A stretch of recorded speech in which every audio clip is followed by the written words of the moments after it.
Ladies and gentlemen, welcome back to another video. So this is part 3 of creating our paint program in Zig DVUI. So let's get started. So today we're going to be adding some UI stuff like a color picker and so on. So let's see how that works. Alright, so we're going to say var.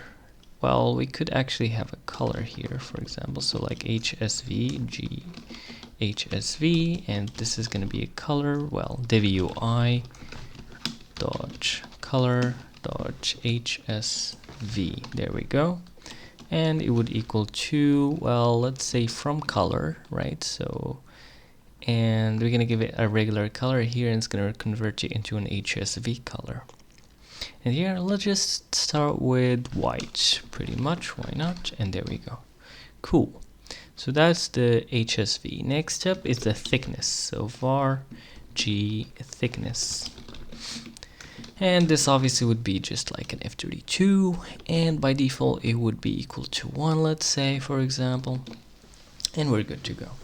So now that we got these properties, what we could do is we could come here to app frame, where we're creating the widgets and stuff, and after the canvas widget, so like essentially on top of it pretty much, what we're gonna do, we're gonna create a slider for the thickness. So how are we gonna make a slider? So we're gonna say if let's see, DVUI.slider, and here src, and init opts, and options here. I believe here you could give it the HSV. Wait, no, I mean the sorry, the fraction. So the fraction is equal to what? Is it an address of a pointer? I think so. It's probably a pointer to g thickness. I mean, how would it work otherwise? Yeah, there we go. And now, if we got the slider changed, right, what we're gonna do? Now, also, we probably want to expand this. Horizontally, and we're good to go.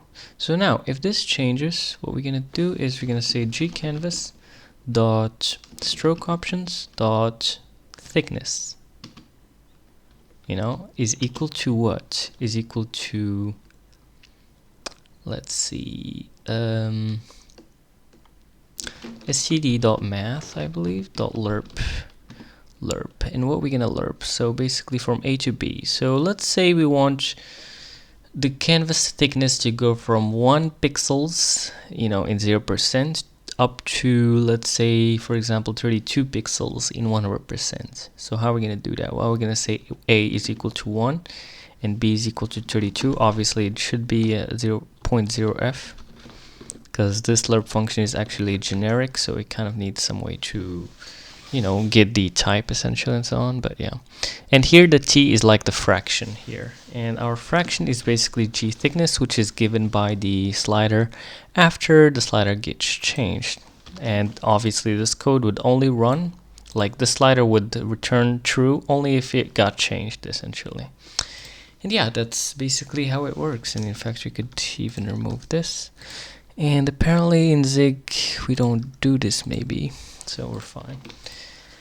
Okay, let's actually run this and let's see for ourselves if this works out first of all. But well, this actually would put the slider, down there. In fact, you even got an error really because it's red, because we didn't have a layout for it. So actually before that, what we're gonna do is we're gonna create a floating window. I mean, there is a lot of ways that we could do this. We could make, like, for example, a list, and just, stack the canvas with the slider and so on, but nah. I'd like to have the canvas basically full screen, and then when you need the tools like colors or whatever, you just like expand, drop down essentially, and that's basically it. So how are we gonna do this? We're gonna say floating window. So DVUI dot floating window widget floating window, right? And here src, and the floating OPs, let's see what we got here. Center on, open flag, rect, blah, blah, whatever. And OPTs, I don't think we need any of that stuff either. Alright, so we're good. So this is our floating window. So let's call it tools window, for example. Tools window. Now obviously we need to make sure that this gets destroyed afterwards, so tools window.destroy, or deinit shall I say, and there we go. And that's the tools window. And basically anything that is inside of this little block right here after the defer, and like before the defer actually executes, which is like at the end of this part of the code, whatever is in here of the UI would basically be inside of that floating window. And that's basically how it works. Now if we actually try Zig build run, and let's see, there's another thing we could do is to add like a header, because right now it would be just a simple floating window with no header or anything. But yeah, look at that. So right now we have this slider that we could like use, but we could also add like a header to this window. How we could do that? Well, by simply saying DVUI.header, the window header, and then here give it the string, which I'm gonna call, let's say, tools, for example, the right string. So basically the string on the right hand side instead of the left hand side. I'm just gonna leave it empty because we already set it to the left hand side. And finally the open flag, which I'm just gonna ignore for now. I'm just gonna say null to keep it simple. Now this window header actually returns a rect type, right? So, and that rect type is basically the part of the header. So how we could make it so that you can't really move the tools window by like just holding any part of the window, but a specific part, a specific rect, which is exactly like the window header. You basically do this. DVUI, well actually tools window I believe, dot set drag, yeah, drag area set, and then here you give it whichever rect you want. Now the window header, fine, and I'll just set it to that, fine. Okay, so I think that should work out just fine. Yep. Now let's actually try this out.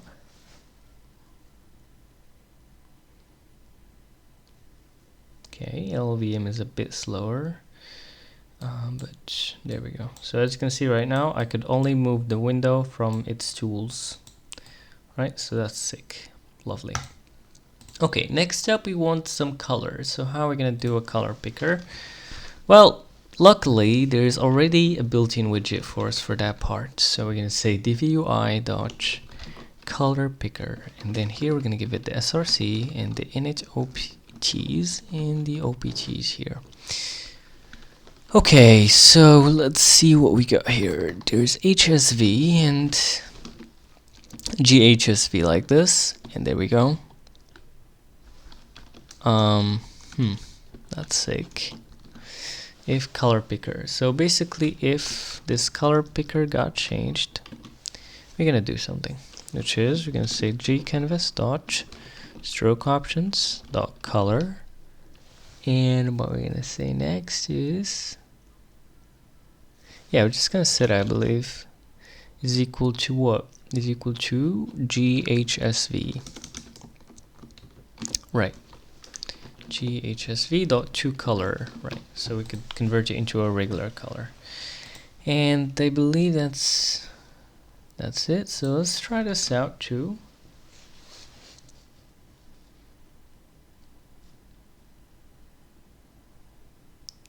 And there we go. So right now we got a color picker. Perfect. Perfection. That's pretty sick. Okay, cool. Now another thing that we could actually do is, instead of having this kind of like, scattered global variables like this, what you would usually do is you would have the canvas itself have these variables, and like the UI would directly kind of like reference them essentially. And how would that work is by simply doing this. Let's see how that would work, hopefully. Let's see. So stroke options. So instead of having like the stroke options like this, you could have the color and the thickness separate. So you could have the color being actually HSV. So the DVUI color.hsv. and the, well, stroke color, shall I call it, and here stroke thickness, being basically DVUI, well, actually just F32 too simply. Oh well, stroke thickness here, cool. So now what we're gonna do next is we're gonna find where we're actually using that stroke options. Yeah, wherever you're using this stroke options, we gotta change that. So we're using it here first of all, and here we're just gonna construct a new stroke options. So we're gonna say DVUI.path.stroke options, and then we could basically set the color is equal to self.stroke color, and dodge thickness is equal to self.stroke thickness, and that's basically it. Now obviously we could even just remove this and just say dodge, and that would work out too. And we're gonna do exactly the same thing with the other stuff. So let's see where we're using it here again. Here we go, there we go. So we're gonna put it here and we're good to go. So now what we're gonna do is, instead of having this G HSV and G thickness, okay, I see what's up. Forgot a little thing, which is this lurping part, right? So we gotta actually make sure to have that lurping part, and we're gonna basically do it here. So instead of self.stroke thickness, we're gonna say this lurp, and here we're gonna say self.stroke thickness, and we're gonna basically do the exact same thing for the other part. Now this is a bit convoluted, bit of copy paste stuff, right? But we're gonna work on that in a next episode. But yeah, all right, so where we're having the other one, oh yeah, so pretty much I guess here, right, there we go. So that's quite sick. Now after doing this, what we could do right now pretty much is to just simply have the slider. That's pretty much it. And have the slider go straight to canvas.thickness or stroke thickness. I'm not sure what I called it exactly. Probably stroke thickness is what I did, maybe. And then obviously a semicolon. Oh, well, gcanvas. So gcanvas.stroke thickness, and here gcanvas.stroke color, and here gcanvas dot, well, actually we don't need this, right? Yeah. Okay, and we're gonna add the semicolon, we're gonna remove this if, and we're good to go. So right now, as you can see, we just have color picker and slider going straight to the canvas. That's pretty much it. So now let's try to actually build this and run. Hopefully I didn't make any error. And I actually did. Expected color found color.hsv. Yep. So let's search up for stroke color, and let's just say dodge to color. Same thing with the other one. I'm gonna say dot to color, and we have another error, missing struct field stroke color. Okay, so let's actually define this stuff. So from color dodge white, right, isn't it? And then the stroke thickness, by default it would be 1, I guess, or shall I say 0 actually? Yeah, let's say 0. So because this is a fraction like 0%, which is gonna, you know, convert into 1, the minimum that we have set in the lurp function here. But yeah, now obviously we could make this these sides like configurable, but right now we don't mind. Value of type bool ignored. Yep. And here Zig compiler is being a little bit noisy in this case, so we're gonna say this. Now it should work out just fine. There we go. So same thing. Whoops, wait a second. Wait a second, there's something strange. No, actually it's fine. Yeah, it's fine. There we go. So yeah, that works. Pretty much works. Right, so that was it guys for this video. Thank you all for watching and see you the next one. Goodbye everyone.